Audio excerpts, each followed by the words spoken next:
কিসের বড়া হচ্ছে? বাঁধাকপির বড়া। বাঁধাকপি খেতে তো ভীষণ ভালো, হার্ট ভালো থাকে। তো বাঁধাকপি কত রকমভাবে খাওয়া যেতে পারে। এই হচ্ছে বাঁধাকপির পাতাগুলো খুলে রাখা হয়েছে।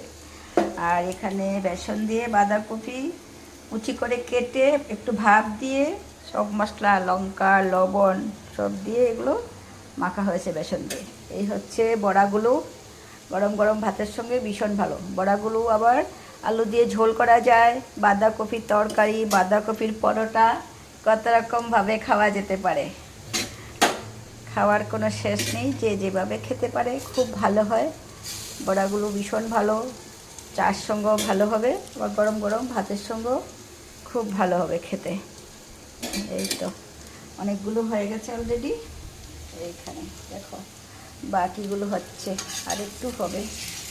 সেগুলো মচমচা বড়া হতে তো অনেক তেলের প্রয়োজন, তাই ভাজাটাও মচমচা, তেলটাও কম, কী করে হবে।